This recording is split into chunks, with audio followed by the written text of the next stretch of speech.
So what we did as a collaborative is take a look at our strategic environment and really looking at what are the problems in Orange County. Because as we came together as a group, we really looked at what's our strategy? Where are we going? We're 108 individual members, service providers. We've got 10 working groups I'll show you in a minute. But I asked when I came in there is how do we know what we're doing and why are we doing that? And so we had a working group to figure out our strategy for 5 years. And these are basically our environmental assessments, which anytime you do a strategy, you need to ask why. What am I doing this for? So identifying what it looks like in Orange County best as possible with limited availability of data, limited synchronization of that data in any type of usable form. So this is what we came up with. Unreliable data and demographics for the county. Depending on who you ask, you'll get 4 different answers on how many veterans you have. And so really trying to focus down and get that neck down, whether it's surveys, input from both private and public partnership from the government side. Also, the general economy out there, businesses that may have veterans working for them, churches that may have veterans in them, schools that may have veterans attending. Where do you find veterans? So homelessness, Orange County is an expensive place to live. I mean, we have a lack of affordable housing and lack of supply. So approximately 300 veterans, give or take 20 or so, is our norm every week for our homeless veterans that we know by name. So part of our coalition of care for the county, our programs that we look at for helping homeless veterans, we actually count them once a week as far as service providers coming together to a meeting to talk about how many veterans we have that are actually on the street, and then prioritize them as such. Unemployment, underemployment, COVID has amplified that greatly, but it took me 8 months to find a job with 2 masters, retiring as a colonel, and I thought I was going to be all right.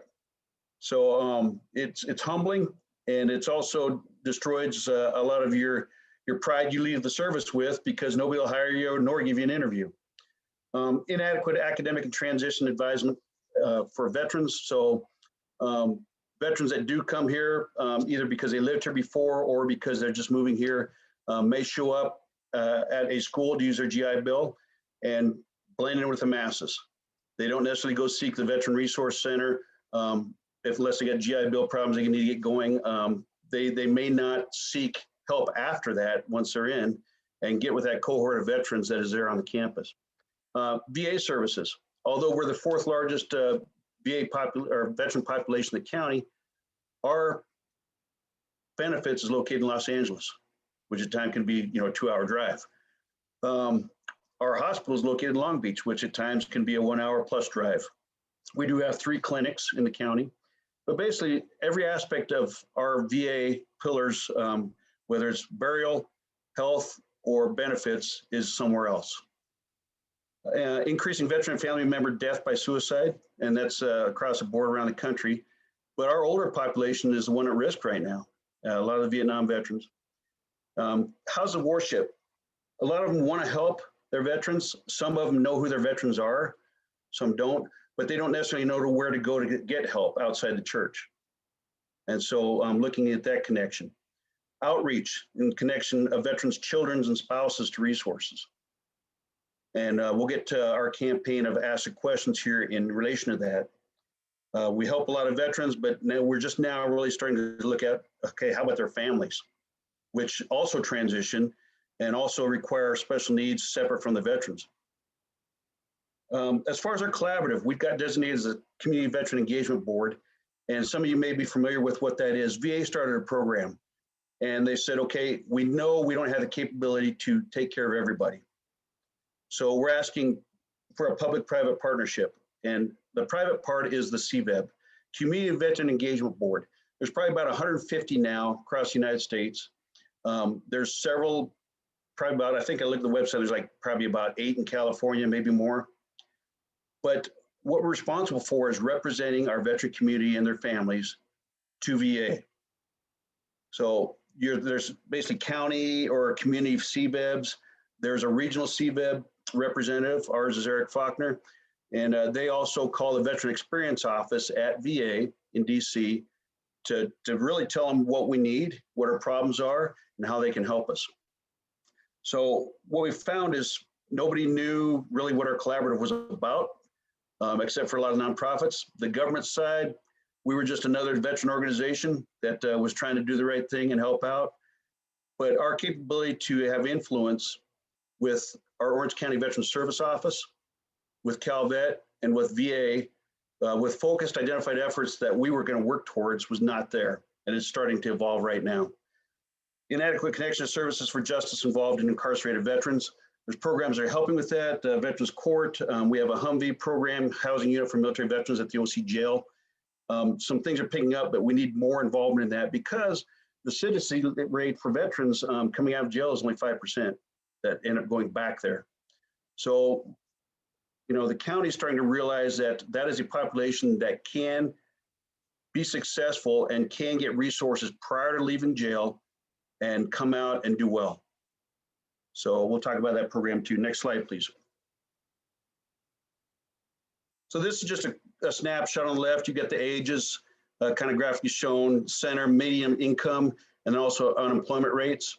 So you can see just on the median income, Orange County veterans are ranging around 50,000, and California veterans are ranging about 47,000. So higher cost of living here, okay, that probably makes sense. Unemployment rates, veteran 49% for Orange County, non-veterans are 45%. So not too far off. And then California, 55% unemployed for veterans. And then on the bottom, disability, Orange County veteran to the left, Orange County non-veteran is 9%, and then California veterans 29. So it's a significant amount of more disability barrier to work for our veterans. And then education attainment, it's hard to see, but the dark color is our Orange County veteran and the light color is non-veteran for the county. So our veterans actually show up with greater education attainment than our civilian counterparts. And people don't realize that. You know, it's usually you went in the Army or you went in the Navy because you couldn't go to college. You didn't have it. And I had guidance counselor like that. My guidance counselor tried to talk me out of a West Point appointment, you know, and said I should go to college instead. And I said, well, that is a university, you know, that it's an academy, but you can walk out with a 4-year degree. Most don't know that. And so it's educating, creating understanding with really our civilian community, especially those that help place individuals in the service. As you remember, a lot of times a recruiter come to high school and yeah, you're not quite cutting it for college. I think you got to go see the recruiter. It's always a last resort. It's never, hey, there's this profession that you can belong to and you can make it a career. And here's the benefits and the results of that and the education. They don't know that. So that's a big part of what we do as a collaborative is create understanding with the community. Next slide, please. And Jeff, pop in anytime you want, just butt in. But real quick, you can read our mission and our vision and our history. We've been around since 2013 and have really grown and matured since that point of where we're at. Can I talk about that real quick, Denton? Yeah, Jeff, go ahead. So when I first started working at the Tierney Center, I wanted to get involved in leadership with the collaborative. And, you know, our collaborative it's not a 501c3, it is a volunteer organization. So all of these 100+ public-private organizations actually taking their time and volunteering their time to come together. So let me give you a little bit of a contrast. So the first steering committee meeting I attended, which was, God, is it like 5 years ago now? Like 4 or 5 years ago. And I walk into this and it was only about 6 people in there. And one of them was arguing over where to put a comma in the minutes. And I thought, okay, I'm taking crazy pills here. What are we doing? So I can tell you that with the right type of leadership in place in our collaborative leadership roles, which Denton's going to share with you here shortly, is that, you know, something that's very vital to collaboration is finding the correct leaders and to put them in charge. When you get a bad leader, it just dogs you forever. And, you know, if you want to get things moving forward. So Denton, myself, executive committee came together and said, look, this thing needs to move forward. So we started making some decisions. and getting the right leaders in place and the right policies. And one of the most important things that we did that Denton mentioned was a strategic plan. We got all the steering committee members in one room for one day. And that's, for about 22 people, that's pretty good. They're all, volunteering their time. And, but that strategic plan was definitely key on, our vision here, our mission, establishing that. And of course, Denton's going to talk about, the ways and means that we got there. And to come and revisit it, not let this thing just sit on the shelf and gather dust. So that's the only 2 cents I want to put in, Denton. I apologize for interrupting. No, that's a good lead up, because Jeff grew up in Orange County, I'm a transplant. So he's seen this thing evolve from the beginning and be actively involved, and actually coached me into this place that I moved to. So as Jeff mentioned, we're not a 501c3. Our members are, but we are a steering committee. And imagine running a show as a steering committee of all volunteers when you're not the 501c3, nor have the money in your pocket for their influence. But we serve as a coordinating function, synchronizer of 108 plus nonprofits and for-profit organizations that want to help veterans and their families. And so that's our mission, our vision, and our history. Next slide, please. So our structure, basically, we have a steering committee, and the steering committee consists of our executive officers, some of our members at large, liaison members, and our working group chairs. And we've just recently changed from 10 working groups into a split of 7 working groups, and we changed the other ones to standing committees because they really support the collaborative, whereas the working groups are where the rubber meets the road, out working with veterans and their families. So you can kind of see our breakdown there. We have a chair. It's 2 years, so I'm coming up on June. Our vice chair is actually our former chair, Pete Seitz, who's a Greater Los Angeles AUSA, American Association of U.S. Army. Secretary Mary Ann Profeta, who's with Working Wardrobes, VetNet, and Jeff is our convener with University of California, Irvine. Our members at large, these guys are the gray horses that have been around for a while since the inception of the collaborative, and our movers and shakers of the community, but Chase Wickersham, Steve Spriggs, and Tom Bell bring some history with them and also some mentorship. That's what we're doing. They're the guys that say, hey, we tried that before, it didn't work, or hey, yeah, we've never thought of that, let's do that. And they've got great relationships, not only with elected officials in the community, but also really have the gist of what's going on, a lot of community projects and community meetings that are happening. Our liaison members, we are the nonprofit representatives. We're the part of the public-private partnership. So I said we can't do this without really tying into the government part. So not only cities, but primarily our veteran service officer at the county level. We also have an Orange County Veterans Advisory Council, an OCVAC. The OCVAC has a chair who is supposedly direct line to the chairman of the Board of Supervisors for our county. So we have 5 supervisors for 5 different districts. They each have a designated, appointed by the county military representative that informs them of military matters for veterans and families and whatever active is done. We got Seal Beach and Los Alamitos with 40th Infantry Division here too for the Guard. So that's important at the county level. At the state level, we are Link, and I need to fix that, it's not double I, for CalVet is Ben Gales. Ben comes to all our meetings. He sits on most of the working group meetings also that happen once a month. And he's heavily involved to, one, ensure that we know the state benefits and services that are out there, as well as being able to carry that forward to CalVet. So he's a very important link for us. We've also, as I mentioned, we've got a Cbeb Regional Rep. So we are the Cbeb for this particular area for Orange County Community Veteran Engagement Board, and Eric Faulkner serves as our regional rep. And I think he deals with San Diego and LA and possibly Riverside in our area to actually get feedback straight to DC to the Veterans Experience Office at VA. And he keeps us informed of VA policies and things that are coming down. Then as far as our hospital, as mentioned, it's in Long Beach. Walt Dannenberg and Rich Beam are there. They do come to our general meetings. They dial in when they can to our other meetings. So we have a tie-in with the head hospital that provides our 3 clinics with policy and equipment and everything else we need. And then, of course, our benefits are located in Los Angeles at the federal building. Evan O'Meara is the director, and we're tight with him. He'll dial in our meetings also and is well aware of what programs we have and what we need as far as what in Orange County where we don't have VBA or VHA presence. Over on the right, our working group chairs, you can kind of see our breakdown. We initially formed an older adult task force. We saw that need in Orange County with the amount of older veterans that we had, especially those that were isolated and nobody particularly knew they were there except for the person that brought them their oxygen that day or the meals. So we did a great study on older adults and it became so important that we made it a working group.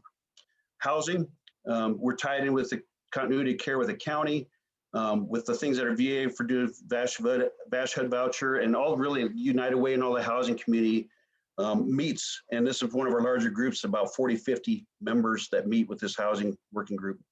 Faith-based, Dr. Rangelis, he's actually gone around to the 20 plus, actually more than that, I'm thinking of schools, probably about 100 different churches and faith-based organizations in Orange County.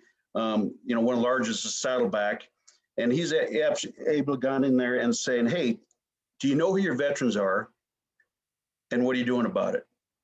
And a lot of them say, yeah, we've got a veterans group. And but what we found is they don't really know who to turn to in the community for additional resources.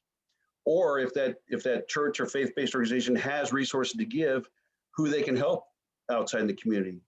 So we've had a couple of summits for that and it's gone really well. Legal and reentry. Mentioned was one of our problems, those justice-involved veterans or those incarcerated. Antoinette Balta is the CEO for Veterans Legal Institute, which you may have heard of. They do a lot in Southern California, but basically pro bono legal work. So they can do discharge upgrades to help with that barrier to work. They can do powers of attorney, wills, letters to landlords, a lot of things that the veterans need. And they've moved in my building now, which is really great. Employment and entrepreneurship. So we look hard at the employment, one, identifying veterans early, whether it's at college or as they come in, who needs a job, who has a job but isn't making enough money, and who needs help with, resumes, LinkedIn, interviews, suits, how to do your finances, how to get a loan, all those types of things where the services really have us taken care of until we walk out the door. One of the things that we do look at is also entrepreneurship. I said, we're really not teaching veterans, which there's some great benefits, county, state, and federal now for veteran-owned businesses and service-disabled veteran-owned businesses. We really weren't telling veterans they could do that. I remember going through TAPS at the federal level, and you got a representative from Department of Labor coming in talking to you for a couple minutes about who wants to own their own business. Of course, the thought is that's too hard. Costs too much money. I don't have it. It's too hard. Not interested. No, thank you. I did a couple of things when I got here in Orange County, being unemployed. One, I went back to school and used 6 months of my GI Bill. My kid left me. And I said, I'm just never going to go back to school again. And two, I started my own business. So I said, we really need to talk to veterans about how to do that. And then not only how to do that, but also to get them help getting certified with county, federal, and state. Education, we do have a relationship with 20 of our colleges and universities, could include UCI, Cal State Fullerton, where we meet with their veteran resource centers on a regular basis. The Region 8 meeting has basically turned into our education working group meeting, which happens once a month. So that's taking place. And then health and wellness. It used to be behavioral health. We said, wait a minute, what about physical health? So we said, let's call it health and wellness. And so 3 tiers of that is physical health, mental health, and wellness. And so we have great representation in there for all to include suicide prevention. And then our standing committees, resources really goes out and looks for funding opportunities for our members. Like I said, we're not the 501c3. Our policy is that we don't compete with our members for money. We help them find the money. So that resource actually goes out and brings opportunities for our members to receive funds. And the great thing about grouping by capabilities is you can go as a group for funding. So we're finding success in that right now as far as different capabilities merging together and actually going to those donors now and saying, okay, you don't have to talk to 10 people and 10 different checks. Now you're talking to one group, give us one check and we'll figure out what to do with it and we'll report back to you. Public relations, getting the word out. like as I said, creating understanding with the community. And then government affairs is very important, that we're speaking with our elected officials who actually make legislation and policies that benefit veterans and their families. They seek us out now. Before, we would have to hunt them down. But we're getting calls now to meet with senators, assemblymen, congressmen and women, mayors. Everyone wants a tour with us of our facilities. Everyone wants to talk about our capabilities and what we can do and how they can help us. So that's a quick rundown of our steering committee. Jeff, you got any comments on this? Yes, sir. I would just add on the employment entrepreneur working group is that, we realize the, regarding how, I've been through unemployment as a veteran, so as a Denton. That's actually was a catalyst for me getting involved with veteran services in Orange County. But we address the supply and demand side. So, as far as the, not this year, of course, because of COVID, but the previous year at UCI, we had opened up our grand ballroom, had 100 HR professionals, company owners, recruiters, and we talked about why they should hire veterans. And to dispel the false narrative that veterans are broken, they only understand linear leadership, they don't know how to create, they don't know how to collaborate, which is just total nonsense. So when we do something like that, kind of like educate employers, that's a necessary side of it. We actually had behavioral health specialists start out and talk about why veterans they are the way they are, how they grew up in the military, how things were instilled in them, like honor, courage, and commitment, and all the rest. And where to go to connect with these, employable, ready, interview-ready veterans. And then on the for the veteran side, every other month, we have what we call as career pathways because, job fairs are dead and they don't work, right? So I can tell you this last year, we've had Tesla present. We've had over 100 veterans attend and listen about what this sector, employment sector is about, how to navigate their hiring, navigate their hiring system and actually make a direct connection with somebody at that company. So like Tesla, we've done all the trade unions. What else we do? We're about to do the mortgage industry because they're hiring like crazy right now. We've done also government jobs, Social Security. We've done federal law enforcement. We did a whole night on law enforcement. We had Orange County Sheriff's Department. We had the FBI and ATF show up and do presentations. So we get about 70 to 100 veterans to attend these, and that is through the collaborative work of all the working groups and entities marketing this out to their database of veterans, quite frankly. But just wanted to throw that in there that, employment's a big deal. It's a big group, and they're hitting it from both sides. Anyway, thanks, Denton. Sorry to interrupt. Slide, please. This is just a quick breakdown of working groups and standing committees, which I talked about, and the members. We can put you in contact with any of these guys. I did not put their emails or phone numbers on here for privacy issues, but I just want to make sure that that through Jeff and I, you can get a hold of any of these, and I'll have our website at the last slide that you can take a look at, and all our contact information is available. And you're also welcome to dial into the working group meetings. Most of them meet once a month. Right now, it's currently by Zoom.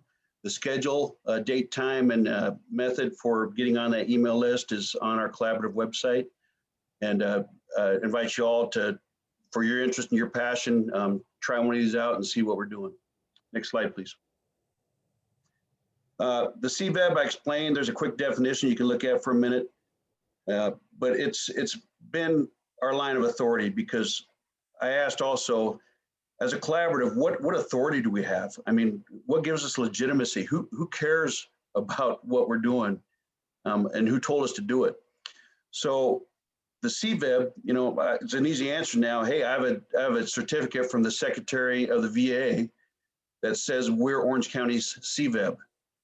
So whether I'm talking to our county government or leadership, elected officials, other nonprofits that say, who are you guys and who says we should listen to you? Well, Secretary of the VA said so. We are the Cbeb. So I like to say that we are the voice of our Orange County veterans, their families to VA. And I think that's a special designation. And like I said, there's about 150 to 200 now Cbebs across the nation. So it's not a large group, but we're part of the pilot program. I actually got to go to DC and participate in looking at the roles, responsibilities, and metrics of a Cbeb and what we would do and how we would do it as far as reporting to VA. Next slide, please. Strategic goals. Okay, as we went through our problems and looking at the environment, our working groups came up with these. And they basically fall in line with what we found the problems were, but we said, we don't want to bite off too much. And what are the big things that we can make a difference on and show improvement over time, over 5 years, as working groups comprised of all these members that are nonprofits. How can we influence the community? How can we influence our elected officials, our government appointed representatives, and other nonprofits in the community, as well as for-profits that want to help out either financially, through volunteers, grants, donations, and some of their things that they can provide for the veterans, like jobs. So if you take a look, define the environment for one, we said we got to do that every year, and we got to reframe it as we go because it changes. Functional zero, we know we're never going to be zero veterans homeless, but they call it functional zero, that we're going to achieve and sustain. You know, somebody's always going to be homeless, but as long as we're taking care of it and we know who they are, we're achieving functional zero. Reduction of veteran suicide and increased awareness. We're part of a program with America's Warrior Partnership called Operation Deep Dive. 13 states are doing it. We're one of them. Orange County got the rose pinned on to execute this. And bottom line is we coordinate with Orange County Coroner and Sheriff's Department to find out who are those that died by suicide in our county that are veterans. Well, guess we found out. Orange County Coroner and Sheriff's Department didn't track who was a veteran. They do now, because we brought this up. But what this has required us to do now is try to get with VA, Department of Defense and VA, to cross-reference John Smith, Social Security, whatever. Is this guy a veteran or not? The county doesn't know. VA, DOD, can you tell us? And so going through that process has been interesting. Some states have approved it, some haven't. It's still in, I guess, debate in California here whether or not they're going to let us do that. But that's something we're striving for.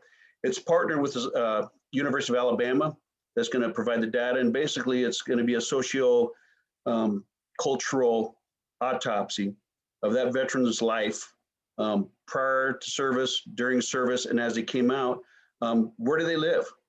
Do they belong to any clubs? Do they have a job? Do they have family there? And looking at all those things with the end result being identify potential indicators and locations and events that may lead to veteran suicide or their families so we can prevent it in the future. And so it's a 4-year study that we're doing, and we're in the third, really 3.5 year of it now. And the long pole in the tent is getting those records really cross-referenced with our government. Older veterans, I talked about the services they need. But what we're finding is a lot of the older veterans had apartments and they were doing fine, but then the rent started going up and their income didn't. Whether it was fixed income from retirement or whether it was something they were doing for work, it wasn't enough. Public-private partnerships, I mentioned, working with the government, case coordination, collaboration. You know, nothing's more frustrating than being a veteran and having to drive to 10 different places in some place you've never been before, looking for your resources, services, and benefits. I went through that, and I said, there's got to be an easier way. And not only that, I had to tell my story 10 times to 10 different people. So looking at a common case coordination platform, database that we could use, nonprofits could share. In some cases, with our public partners, we could share and ensure that we're taking the most efficient and effective care of our veterans, their family members, with the least pain on them. And it'd be great if we could all be in one building. We're working towards that. LA's done a good job of that. San Diego's got a great collaborative and working that, but we're trying to get there ourselves. And part of that, Jeff's been working on a CIE platform that takes a look at, much like San Diego, how can we use 211 OC and do intakes, and how can we get everybody else using the same platform to get this accomplished. So that's a major thing. Jeff, if you want to talk about that, you can jump in.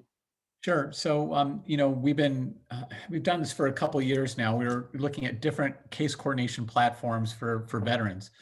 And the biggest thing that we found was with veteran services is that some weren't, the minimum standard of a care wasn't established in the community, which was if you refer a veteran, you need to follow up with a veteran, follow up with the service provider that you were going to connect them to. And a great way of doing that is through a case coordination platform, right? You make the referral over, they pick up the referral, they acknowledge that they got it.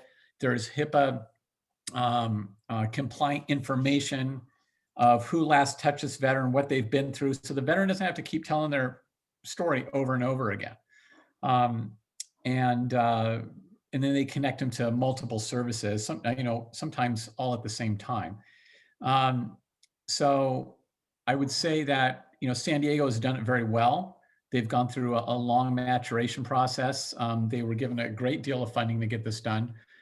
We looked at probably about 5 or 6 different platforms. And I think 201 Orange County is working and almost halfway done with funding to launch CIE, which was Community Information Exchange, which is a platform that just doesn't do veterans, it does all services in Orange County, which also shows the interrelated effect between veterans and non-veterans and service providers. So we're working on that. That's still ongoing, but we're going to get there. Thanks, Jeff. And you can see the other points on there, unemployment, and then ensuring that House of Worship know what services are available. Next slide, please. And this example, we said, how does this get done, this strategy? Well, the real executors are working groups and as nonprofit members. They're the ones that are going to go out and fix these things. And so these line of efforts from each working group, this is just an example of, for instance, the employment working group on identifying the problem, looking at the ways that we can get to that problem, and then means, the people, money, and resources that are going to have to be put towards it, who's going to do it, when they're going to have it done by, and what the end state is. And really, when you do this for a strategic development, you start with end state. Where do you want to be at the end of this? What is your why? Why are you doing this in the first place? And so, we define that and then work backwards.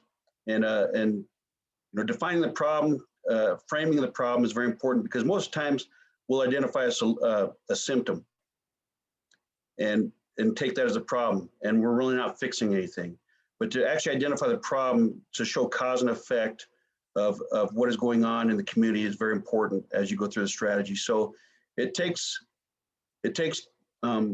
really dialogue, and our capability to get in a room for, we went with 3-4 hours, actually with a steering committee for a whole day. And then we got the working groups together in a roundtable forum by working group, where they're able to hash through this and really discuss from a lot of different members what they thought the problem was and how we get to that end state in between. Next slide, please. And do skip one, go back one, please. There you go. Thank you. And so the way ahead, we did our best at defining the environment. We've got several surveys still going on with UCI and some other members. Orange County Community Foundation has got a survey going also. One of them looks at the providers, service providers. Another one's getting input from veterans on what they think is the problem and what they need. And that continues to happen. But we know when we need to publish a strategy. So March 17th is our general meeting. Our general meetings, everybody's invited. We have our monthly steering committee meetings, but 3 times a year we have a general meeting. And usually when we do it in person at UCI, we have over 100 people attend, close to probably 125. We found that during Zoom, we also have that, but we don't cap out on space or breakfast burritos. We can go with 500 people sometimes if we need to, and people can dial in from all over the place. So there's some advantages to Zoom. Implementation has to be synchronized with our public-private partnership. We have to be able to speak with one voice. So representing the nonprofits, We have to pair with a veteran service office at the county level. We answer to the Board of Supervisors, and we also have to be in touch with CalVet, VA, and they've got to know what's going on, what we're doing, and how we can help as nonprofits. So we bring a lot of things to the table, a lot of capability that makes up a capability gap that the VA or CalVet or VSO has. And a lot of times they don't know it. They don't know it exists, whether it's somebody that's processing veteran disability claims. County's authorized 9. We've only had 3 filled here recently. And we said, hey, we've got American Legion, VFW, DAV, all these other organizations that have VA certified claims representatives, and we can help make up the gap. So that's what that is. Lines of effort got to be operationalized through our members. We need to review our strategic goals, progress, and completion annually at a minimum. And when we do that, we got to reframe the problem. What changed? What actors changed in the environment? Do studies and surveys like we are now to define outcomes and capability gaps over these last 5 years. Develop the next strategic plan out to 2030, and then publish that about the same time. Next slide, please. We came up with the idea of having an annual campaign. What do we want to focus on this year? What's our message? What's our touch piece for everyone out there? And we said the real problem is, one, getting veterans to self-identify and saying I'm a veteran and I am worthy of the benefits and services that the government says I am, even though I think it's for people that are worse off, or I don't trust them. To get veterans to admit that. And secondly, to ask these questions. Have you or a family member served in the military? We don't ask you you're a veteran because some people say, well, it's just the reserves, or I didn't deploy, or I never went to combat, so I don't deserve any of that stuff. No, you served. You raised your hand. You were one of the 1% on active duty, and you're one of the 7% of our population that are veterans. So yeah, you deserve it, and we got to get veterans to tell their story. Otherwise, we can't create understanding if we don't tell our story. We're a quiet profession. We go from one mission to the next. We don't brag about it. We don't talk about it. And that's to our detriment out here in this different environment. And then, do you have any children? That other question. Okay, we're helping veterans. We know there's a lot of stuff out there for veterans. But now, does that veteran have kids? They have a spouse. And there's special needs, special programs, benefits, and services that they get that they don't know about. A lot of times because their veteran never tells them about them. And then our capability as service providers to help with that and spread the word. And who should we ask? Everybody. So you never know. I ask people, hey, did you a veteran? And they're like, no. And I said, well, you look like you were. You got a great haircut and pretty in shape and assertive. But you never know. You'll work next to somebody for 10 years and never know they were in the veteran because you didn't ask. And even in my own business at Goodwill at the Veteran Center, I know who those people are. They work with me every day. But when we had a Thanksgiving turkey give out and the truck showed up, we had people come out of the woodworks that I never knew were veterans. They worked in the retail stores. They were truck drivers. And I'm like, where did all these people come from? So, convincing organizations to ask, to form that veteran club, to have veteran events monthly, and really identify who their veterans are and then how they can help them. Next slide, please.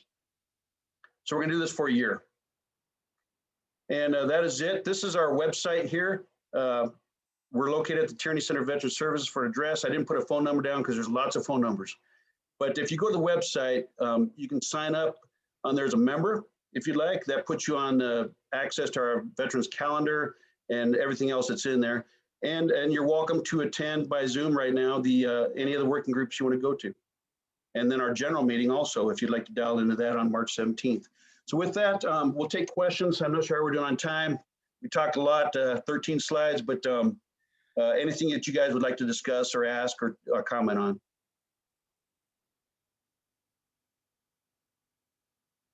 And feel free to jump in. You don't have to submit via chat or anything like that. Just go ahead and ask questions if you have one. General Knapp, this is Noel with Caring Transitions. I'm new to the group. I just want to know, this is, an amazing organization you guys have there in Orange County. And is there a counterpart here in Inland Empire similar to that? So I don't know. I've gotten calls from Sacramento, from other collaboratives saying, hey, we need to have a California collaborative meeting. whether you're a CVEB designee